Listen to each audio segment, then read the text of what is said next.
Dakota Territory, 1886.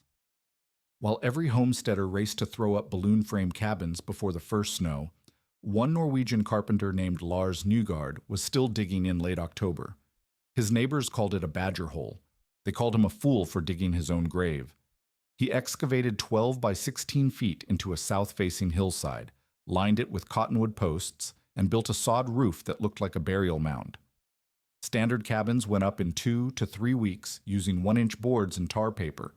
His dugout took him 6 weeks to finish properly. Then January 18th, 87 arrived. The blue norther hit without warning. Temperatures plunged to 38 below zero.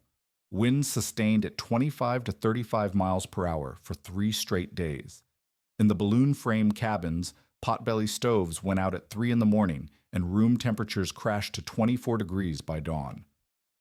Wash basins froze solid. Frost rimed the nail heads on interior walls. But that fool's grave? It coasted overnight at 50 degrees with no fire burning. When neighbors' families huddled around dying embers, Nygaard's dugout stayed warm enough that a tin cup still sweated. What did he understand about the ground beneath the frost line that everyone else missed? And how did his buried grave become the difference between frostbite and comfort when the worst winter on record put every shelter to the test? If you value stories of practical wisdom that stood the test of time, make sure to subscribe. We've got more documented accounts worth remembering. Comment your city and time. We love reading where these documentaries reach. The morning of October 23rd, 1886, found Lars Nygaard knee-deep in Dakota clay while his neighbors hammered together their final cabin walls before the season turned. Frost had already painted the buffalo grass silver 3 mornings running, and freight wagons carried news of early snow 2 counties north. Every sensible homesteader was racing to finish their balloon frame structures, 1-inch pine boards over 2x4 studs, tar paper stretched tight, cedar shingles if cash allowed. The standard pattern called for a 16 by 20 foot footprint, single wall construction, and completion in 14 to 21 days if the lumber hauled clean from the railhead 12 miles south. Nygaard kept digging. His excavation measured 12 feet by 16 feet, cut into a gentle south-facing slope that caught the low winter sun. He worked methodically, benching the sides in 2-inch steps to prevent cave-ins, checking his measurements with a knotted rope marked in 1-foot intervals. The back wall descended 7 feet from grade level, while the front wall stood only 3.5 feet below ground, a sloped floor plan that would shed moisture and maximize headroom without requiring timber he could not afford. Ezra Pike, the local freight agent who supplied most homesteaders with their lumber and hardware, stopped his wagon twice that week to offer advice. "You're digging your own grave," Pike called from his driver's bench, gesturing toward the neat piles of earth flanking Nygaard's excavation. "Ground stays wet down there. Come spring thaw, you'll drown in your own cellar." Pike carried catalog plans from lumber companies back east, standardized designs with precise cut lists and nail counts that transformed raw boards into weatherproof shelter in minimal time. His customers built cabins that looked proper from the wagon road, vertical walls, peaked roofs, stone chimneys that announced civilization from miles away. The mockery spread through the sparse community of claim holders scattered across the township. Augusta Riddle, who kept the general store and post office in her own cabin, recorded the jokes in her daily ledger alongside temperature readings and freight deliveries. "The Norski's building himself a badger hole," she wrote on October 26th. "Neighbors betting whether he freezes or drowns first." The jest carried particular sting because dugouts represented everything ambitious settlers hoped to escape: the primitive earth lodges of indigenous tribes, the desperate expedients of failed homesteaders who lacked cash for proper materials. Nygaard absorbed the criticism without response, focusing instead on technical details that experience had taught him. He had learned earth-sheltered construction in the mountain valleys of western Norway, where turf roof sheds and dug root cellars maintained steady temperatures through winters that lasted 7 months. The principle was simple. Soil below the frost line held steady at 48 to 55 degrees year-round, a thermal mass that absorbed and released heat slowly enough to moderate indoor temperatures without constant fuel input. His excavation work revealed local soil conditions that confirmed the approach. The clay subsoil, exposed at 4 feet depth, showed no signs of seasonal freezing. The frost line here penetrated only 30 to 40 inches in normal winters. Below that barrier, earth temperatures remained stable regardless of surface weather. A properly constructed dugout would couple with this thermal mass, using the ground itself as insulation against temperature extremes that left surface structures vulnerable to every shift in wind and weather. The construction details separated Nygard's work from the crude dugouts that desperate settlers sometimes scraped together in emergency situations. He selected cottonwood posts 6 to 7 inches in diameter, cut green from creek bottoms, and peeled smooth to prevent rot. These posts were set at 24-inch centers along the excavated walls, extending from floor level to the planned roof line 7 feet above. Each post was scribed to fit the irregular earth wall behind it, then chinked with stones and clay to create an airtight seal. The structural system required careful calculation. Roof. Poles 7 to 8 inches in diameter would span the 12-foot width at 16 to 18-inch centers, carrying a dead load of 30 to 40 pounds per square foot for the sod roof when dry, potentially 60 to 80 pounds per square foot when saturated with rain and snow. The cottonwood poles, properly sized and graded for knots and defects, could handle these loads without excessive deflection. The target was less than half an inch of sag at mid-span under maximum loading. White Willow, an elderly Lakota woman who traded occasionally at Riddle's store, paused to examine Nygard's work during the final week of October. She had grown up around timber and earth lodges that used similar principles, and her questions focused on practical details that revealed sophisticated understanding. "You cut the water path?" she asked, pointing toward the drainage swale Nygard had trenched around the uphill perimeter. The swale measured 18 inches wide by 12 inches deep, falling 1 inch per 8 feet to carry snowmelt and rain away from the structure. "Wet ground steals heat," she added, nodding approval when Nygard showed her the French drain system, 4 to 6 inches of fieldstone that would intercept groundwater before it reached the excavated space. The roof construction drew the most skeptical attention from conventional builders who passed the site. Nygard laid brush and grass thatch 2 to 3 inches thick over the pole rafters, then began cutting sod blocks from the surrounding prairie.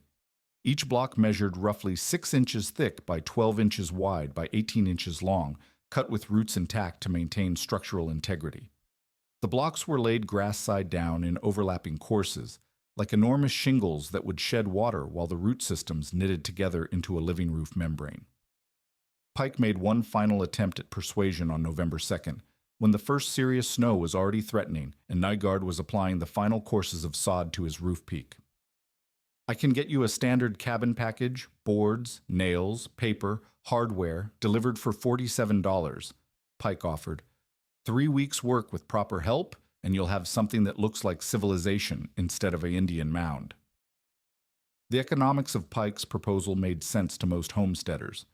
Cash outlay for materials represented only 25 to 30% of total construction cost when labor was figured as free family work. Nygard declined without explanation, focusing instead on the finishing details that would determine whether his dugout succeeded or failed when winter tested every shelter on the prairie. He sealed the wall joints with clay straw daub mixed to 1.5-inch thickness, then applied 2 coats of lime wash to harden the surface and reflect precious winter light through the single south-facing window. The floor was crowned 1/2 inch from center to edges, encouraging any moisture to drain toward the perimeter French drain system rather than pooling in the living space. November 7th brought the season's first hard freeze, and the completed dugout looked exactly like what neighbors had predicted, a grass-covered mound that resembled nothing so much as a burial site. Only the stovepipe protruding from the sod roof and the recessed doorway cut into the south slope suggested human habitation. The structure violated every assumption about proper frontier housing, yet Nygard's careful records showed indoor temperatures holding steady at 58 to 62 degrees with minimal wood consumption, roughly 2 to 3 pounds per hour to maintain comfort, compared to the 6 to 8 pounds required by conventional cabins during the same cold spell. The true test, however, waited in the brutal months ahead, when Dakota winter would measure every homesteader's preparation against forces that respected neither pride nor convention, only the hard mathematics of heat loss and structural integrity. The physics underlying Newgard's earth-sheltered design operated on principles that frontier builders rarely understood, but indigenous architects had exploited for centuries. Soil temperature below the frost line remained remarkably stable. Government weather stations across the Great Plains documented ground temperatures at 4 to 5 feet depth that varied less than 10 degrees throughout the entire year. In the Dakota Territory, this meant subsoil temperatures of 48 to 55 degrees, regardless of whether surface air reached 90 degrees in July or dropped to 40 below in January. The Earth itself functioned as a massive thermal battery, storing and releasing heat with the slow persistence of geological time. This thermal mass created the fundamental advantage of earth-sheltered construction. While a conventional cabin presented 4 walls, a roof, and a floor to temperature extremes, the dugout exposed only its south-facing entrance to surface weather. 3 walls and the roof remained buried in soil that maintained steady temperatures, creating an envelope that could never crash to the killing cold that claimed lives in surface structures. The mathematics were straightforward. Reducing exposed surface area by 60 to 80% meant proportional reductions in heat loss, even before considering the thermal mass effects. Wind infiltration represented another critical factor that conventional construction handled poorly. Dakota prairie winds commonly reached 25 to 35 miles per hour during winter storms, driving cold air through every crack and gap in hastily assembled frame walls. Government meteorologists calculated that each air change per hour in a heated cabin required additional fuel to warm incoming cold air, typically 2 to 4 pounds of wood per hour, just to maintain temperature against infiltration losses. Newgard's dugout, with 3 sides buried and careful attention to ceiling gaps, reduced air infiltration to manageable levels that could be controlled through planned ventilation rather than fought as constant heat loss. The moisture control system required the most sophisticated understanding of building science. Wet soil conducted heat 20 to 30 times faster than dry soil, transforming potential insulation into a thermal drain that would defeat any heating system. Newgard's French drain system addressed this vulnerability by intercepting groundwater before it reached the excavated space. The 18-inch wide swale cut into the uphill slope carried surface water away from the structure, while the 4 to 6 inch bed of fieldstone beneath the floor intercepted subsurface moisture and channeled it to daylight through carefully graded outlets. The sod roof system demonstrated equal sophistication in managing water without compromising thermal performance. The 6 to 8 inch blocks, laid grass side down, created overlapping layers that shed rain while the root systems gradually knitted together into a continuous membrane. The living roots actually improved over time, growing denser and more effective at preventing water penetration. Brush and grass thatch beneath the sod blocks provided additional drainage layers, ensuring that any moisture reaching the roof structure would move laterally toward the eaves rather than dripping into the living space. Structural calculations for the roof system required careful attention to loading conditions that surface builders rarely confronted. The sod roof, when dry, imposed 30 to 40 pounds per square foot of dead load, roughly 3 times the loading of conventional shingle roofs. When saturated with rain and supporting snow accumulation, total loads could reach 60 to 80 pounds per square foot. Newgard's cottonwood poles, sized at 7 to 8 inches diameter and spaced 16 to 18 inches on center, were calculated to carry these loads with deflection limited to half an inch at mid-span. The ventilation system balanced competing requirements for fresh air and heat conservation through carefully planned openings that utilized natural airflow patterns. A 3 to 4 inch intake vent near floor level on the structure's leeward side drew fresh air that was gradually warmed by contact with the stable soil temperature before rising toward the living space. A 5 to 6 inch outlet flue near the roof ridge exhausted stale air, creating gentle circulation that maintained air quality without excessive heat loss. The system provided 2 to 3 air changes per hour when wind drove the natural ventilation, enough to prevent carbon dioxide buildup and moisture problems without overwhelming the heating capacity. Temperature monitoring through the early weeks of November revealed performance characteristics that validated Newgard's approach. while confirming his neighbor's skepticism was misplaced. With a small fire consuming 2 to 3 pounds of wood per hour, interior. Temperatures held steady at 58 to 62 degrees, even when outside air dropped to 15 below zero.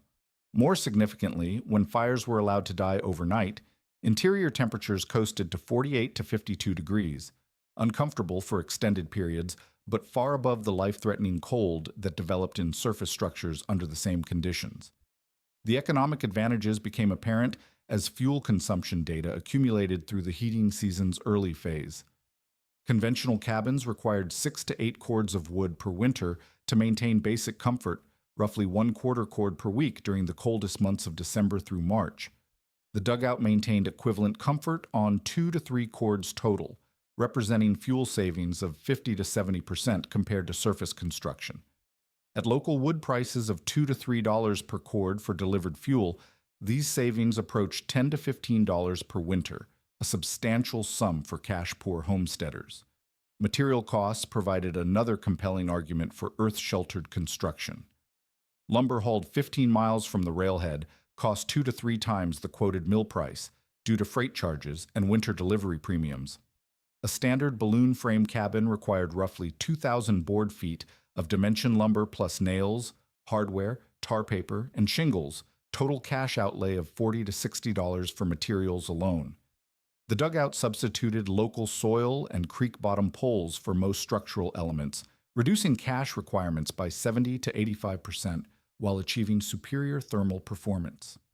Construction time comparisons favored conventional methods only when measured against completion dates rather than actual working hours.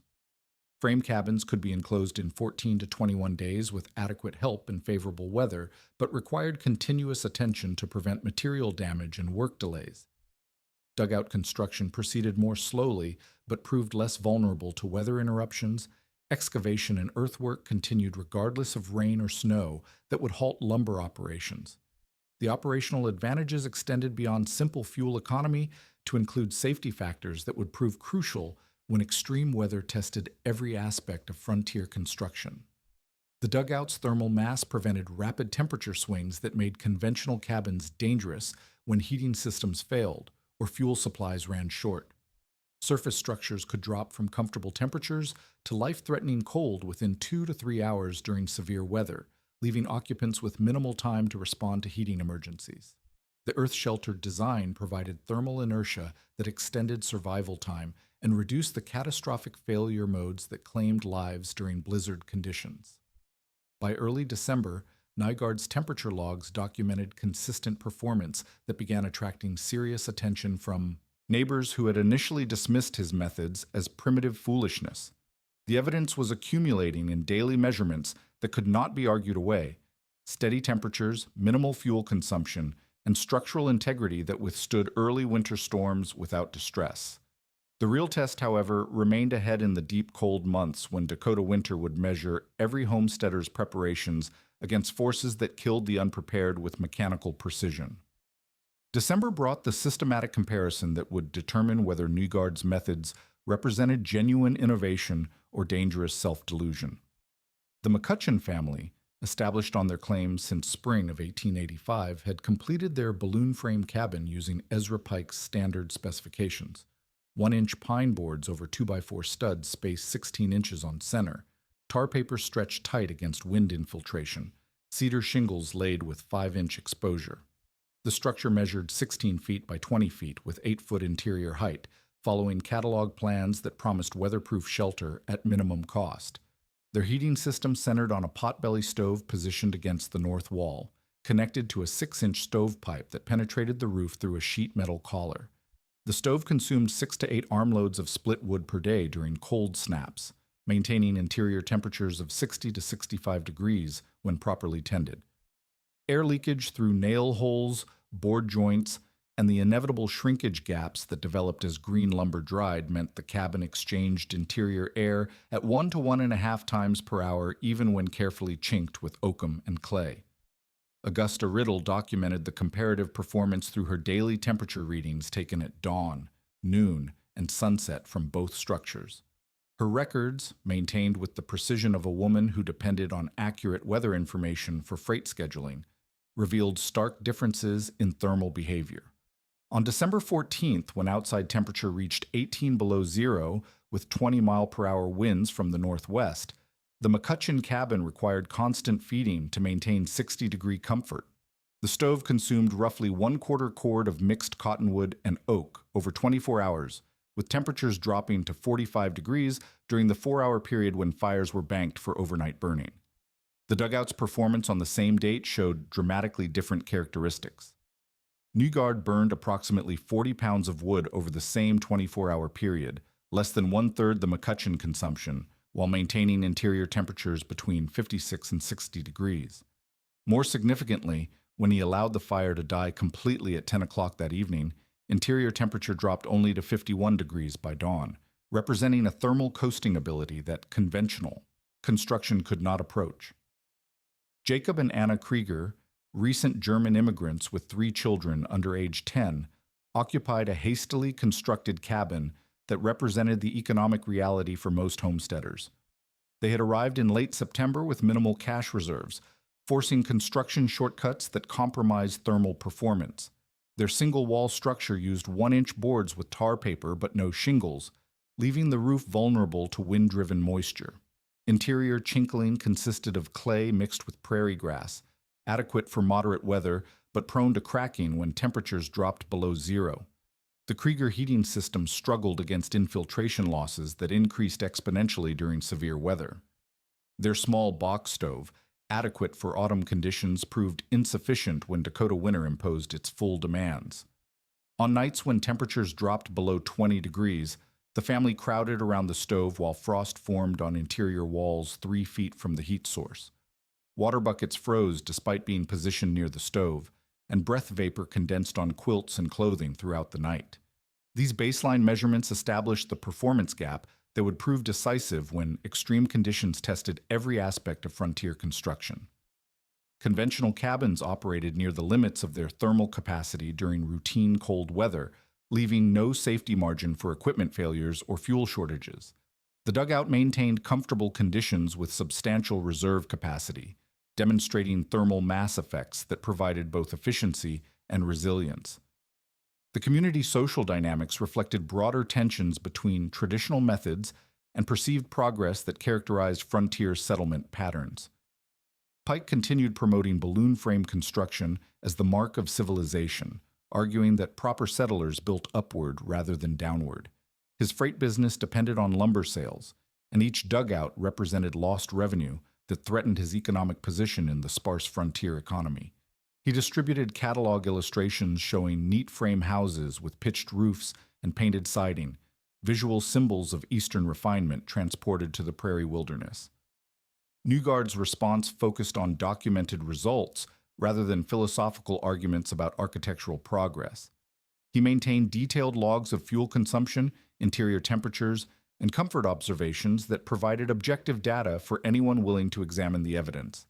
His notebook, kept in careful Norwegian script with English translations, recorded daily measurements that accumulated into an undeniable pattern of superior performance.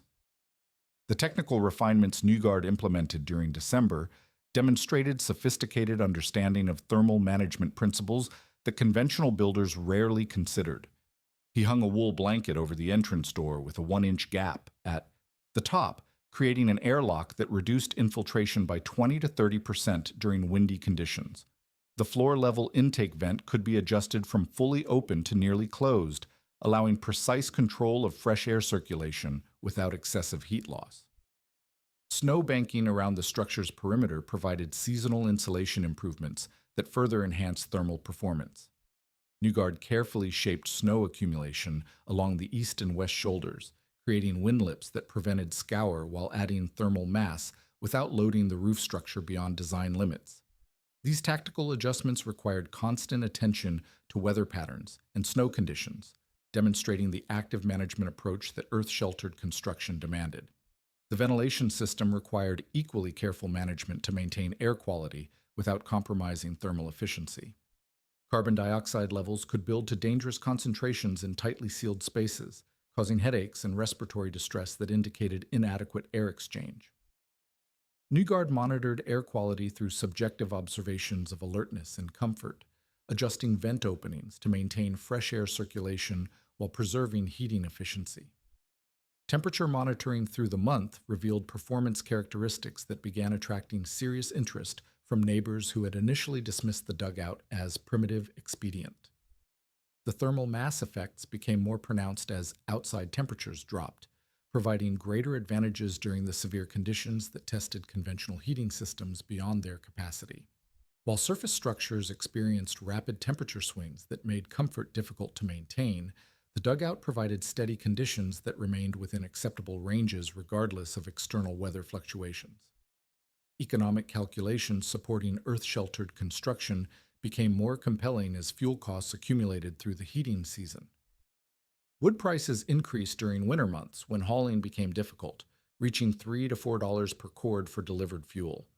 The dugout's fuel efficiency translated to cash savings of $8 to $12 per month compared to conventional cabins, substantial sums for families operating on subsistence budgets with minimal cash income.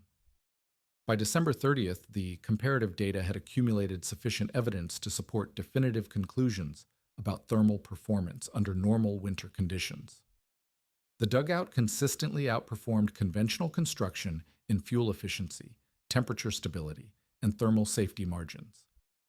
The approaching new year, however, would bring weather conditions that would test these advantages under extreme circumstances, that revealed the true consequences of construction choices made during the previous autumn's building season.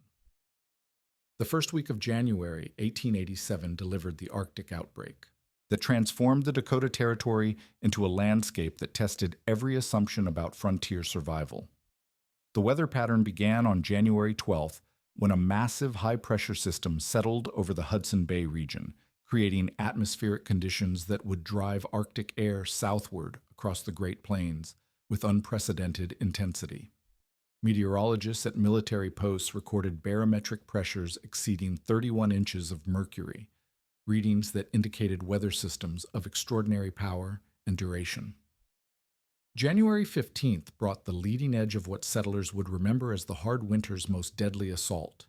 Temperatures dropped from 20 above zero at noon to 15 below by sunset, then continued falling through the night as winds increased to 25 miles per hour from the northwest.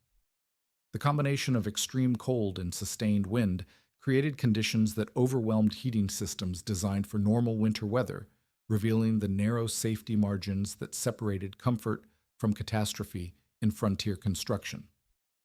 The McCutcheon cabin began showing distress within hours of the temperature collapse. Their potbelly stove, adequate for routine cold snaps, required constant feeding to maintain interior temperatures above 40 degrees. John McCutcheon and his teenage son took shifts through the night, adding split wood every 30 to 45 minutes while monitoring the fire for signs of backdraft that could fill the cabin with deadly smoke.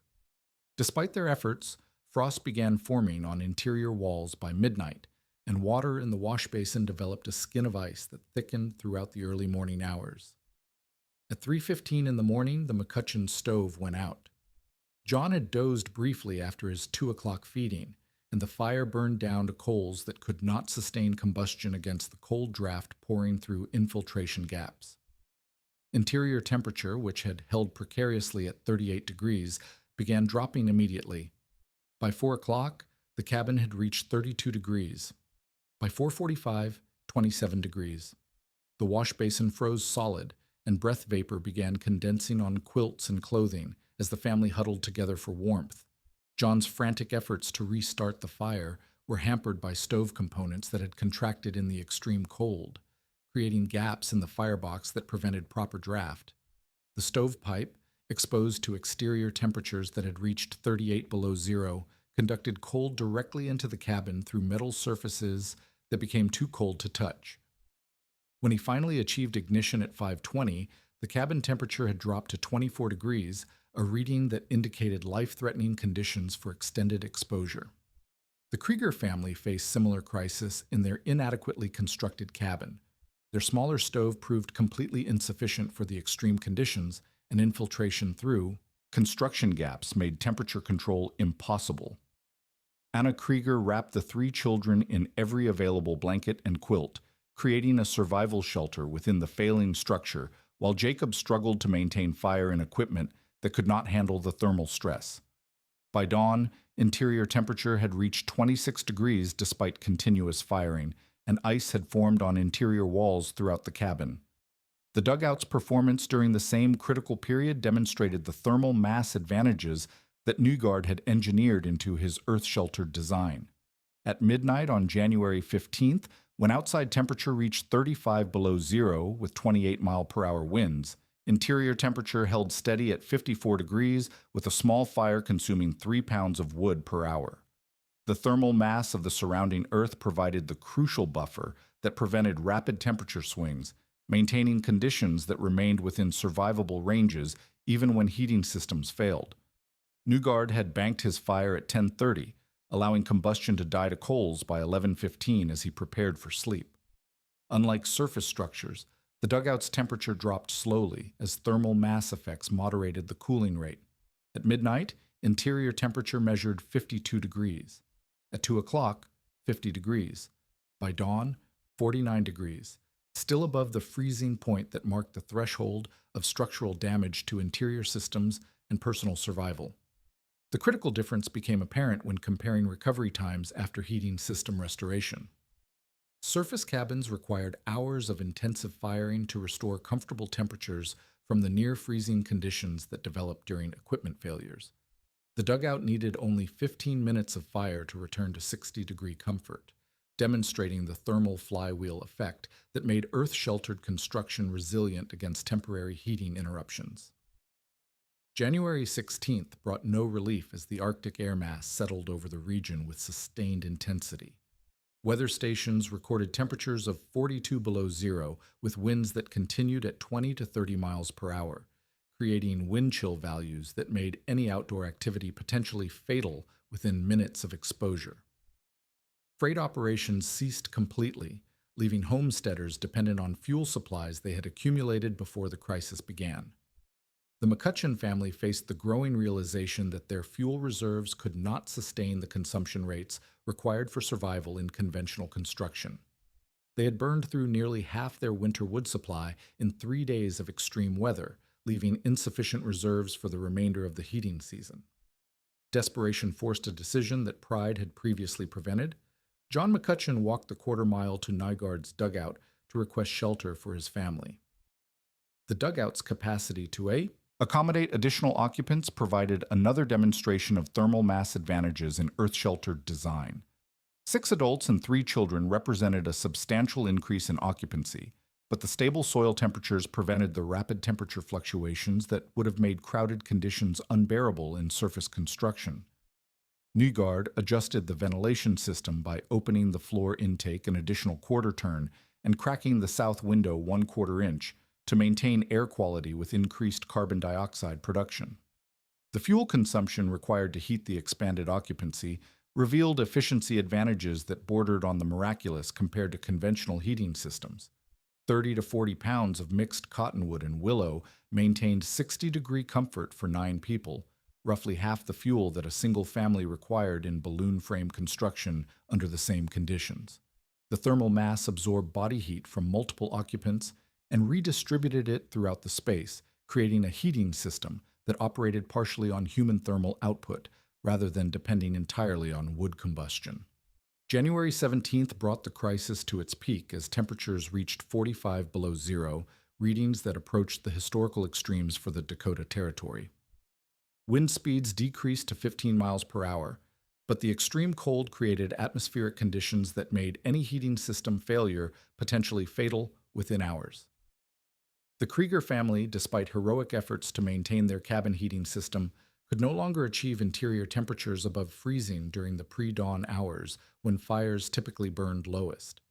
Their arrival at the dugout shortly after midnight marked the moment when Nygaard's earth-sheltered design faced its ultimate test. 12 occupants in a space designed for one person created crowding that challenged every aspect of the thermal management system. Carbon dioxide levels required constant ventilation management to prevent dangerous accumulation. Moisture from respiration and body heat created humidity that could have compromised the thermal envelope if not properly managed through controlled air circulation. The dugout succeeded. Interior temperature held between 58 and 60 degrees throughout the night, despite housing 12 people in extreme overcrowding. Fuel consumption increased to roughly 50 pounds over 8 hours, still substantially less than 2 conventional cabins would have required for the same occupancy under equivalent conditions. The thermal mass effects that had seemed merely advantageous under normal conditions proved absolutely critical for survival when equipment failures and fuel shortages created life-threatening scenarios in surface construction. Dawn on January 18th revealed a landscape transformed by forces that had tested every aspect of frontier construction against standards that separated successful preparation from fatal miscalculation. The dugout had provided sanctuary when conventional wisdom failed, demonstrating engineering principles that would reshape frontier building practices for homesteaders wise enough to abandon pride in favor of proven performance under the most demanding conditions nature could impose. The January thaw arrived on the 22nd, with temperatures climbing to 15 above zero and south winds that began melting the accumulated snow and ice that had locked the Dakota Territory in Arctic grip for 10 days. The crisis had ended, but its consequences would reshape frontier building practices throughout the northern plains as survivors tallied losses and evaluated the construction decisions that had determined their fate during the most severe weather in territorial history. Augusta Riddle's systematic damage assessment revealed the stark contrast between earth-sheltered and conventional construction performance under extreme conditions.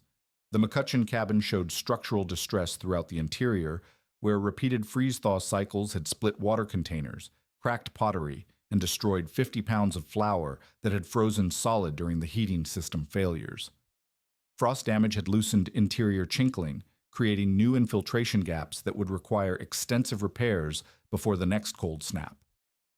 Most seriously, the family had consumed 68% of their winter fuel supply during the 10-day crisis, leaving insufficient reserves for the remaining 2 months of heating season. The Krieger family faced even more severe consequences from their cabin's inadequate thermal performance. Ice formation on interior walls had damaged wallpaper and chinkling throughout the structure, while repeated temperature cycling had opened gaps in the single-wall construction that made the cabin barely habitable without extensive reconstruction. Their fuel consumption had exhausted 75% of winter reserves, forcing immediate decisions about fuel procurement or alternative shelter arrangements for the remainder of the cold season. In contrast, the dugout showed no structural damage from the extreme weather episode. The thermal mass had prevented the temperature cycling that created freeze-thaw destruction in surface structures, while the controlled humidity maintained by proper ventilation had prevented condensation problems that plagued conventional construction. Most significantly, fuel consumption for the entire 10-day period, including the emergency sheltering of 2 additional families, had totaled less than 200 pounds of mixed wood, roughly equivalent to normal heating requirements for 3 days in conventional cabins. John McCutcheon became the first neighbor to request detailed construction information from Nygaard, abandoning the pride that had prevented earlier acknowledgement of the dugout's superior performance. His questions focused on practical specifications, excavation dimensions, drainage requirements, pole sizing, and roof construction details that could be applied to immediate repairs or future construction. McCutcheon had moved beyond skepticism to urgent need for solutions that would prevent repetition of the near-catastrophic failures his family had experienced. Nygaard responded with characteristic precision, providing measurements and construction details in the methodical manner of a craftsman who understood that lives depended on accurate information. He sketched floor plans on brown paper, showing the 12 by 16-foot excavation with specific dimensions for wall benching, drainage swales, and structural member placement. His drawings included pole diameters, spacing requirements, and load calculations that would ensure adequate roof strength for the 60 to 80 pounds per square foot loading that sod roofs imposed under worst-case conditions. The technical specifications that Nygaard shared represented accumulated knowledge from Norwegian earth-sheltered construction, adapted to Great Plains conditions and materials. Excavation depth needed to reach below the local frost line, typically 36 to 42 inches in the Dakota Territory, to access soil temperatures that remained stable year-round. Drainage systems required careful grading with 1-inch fall per 8 feet of run to carry surface water away from the structure without creating erosion problems that could undermine the excavation. Wall construction specifications emphasized the critical importance of creating airtight seals between the structural framework and the surrounding earth. Cottonwood posts 6 to 7 inches in diameter provided adequate structural strength while remaining small enough for single-person handling during construction. The posts required careful scribing to fit irregular earth walls, followed by chinkling with stones and clay straw mixture, applied 1.5 inches thick to eliminate infiltration gaps that would compromise thermal performance. Roof construction demanded particular attention to structural adequacy and moisture management in a climate where snow loads could exceed design assumptions during severe winters. Poles 7 to 8 inches in diameter, spaced 16 to 18 inches on center, provided the minimum structural capacity for worst-case loading conditions. The brush and grass thatch layer served as both drainage system and thermal break, preventing direct contact between sod blocks and structural members that could create thermal bridges. Jacob Krieger approached dugout construction from the perspective of a family with minimal cash resources and limited construction skills. His questions focused on construction techniques that could be accomplished with basic tools and local materials, avoiding the specialized knowledge and equipment that conventional balloon frame construction required. Newgard's responses emphasized the accessibility of earth-sheltered building methods that used manual excavation, local stone and clay, and creek-bottom poles rather than expensive dimension lumber and hardware. The economic advantages of dugout construction became increasingly compelling as neighbors calculated the costs of repairing conventional structures damaged by extreme weather while also addressing fuel shortages created by excessive consumption during the crisis. Repairs to infiltration gaps, damaged interior surfaces, and compromised structural elements could easily cost $15 to $25 per cabin, substantial sums that approached the total material cost of new dugout construction. Anna Krieger began planning immediate dugout construction to replace their failing cabin before the next severe weather episode tested frontier heating systems. Her approach emphasized practical considerations specific to families with young children: interior height adequate for adult comfort, floor systems that remained dry during spring thaws, and ventilation arrangements that maintained air quality without creating dangerous drafts near sleeping areas. Pike's freight business adapted to the changing demand for construction materials as word of dugout performance spread throughout the scattered homestead community. While lumber sales declined as more settlers adopted earth-sheltered methods, demand increased for specialized items like stovepipe, hardware, and glass for south-facing windows that maximize solar gain in dugout designs. Pike began stocking lime for whitewash applications and studying dugout construction details to provide accurate technical advice to customers who sought alternatives to conventional methods. White Willow's validation of Newgard's construction methods carried particular weight among settlers who had initially dismissed indigenous building techniques as primitive expedients. Her detailed knowledge of earth lodge construction provided historical context that demonstrated the sophisticated engineering principles underlying methods that European builders had failed to understand. The thermal performance that had seemed miraculous to homesteaders represented applications of thermal mass and infiltration control that indigenous architects had developed through centuries of prairie experience. The community transformation extended beyond individual construction decisions to broader acceptance of building methods that prioritized thermal performance over architectural appearance. The mockery that had greeted Newgard's initial excavation work gave way to recognition that underground construction represented sophisticated adaptation to climate conditions that defeated conventional approaches imported from milder regions.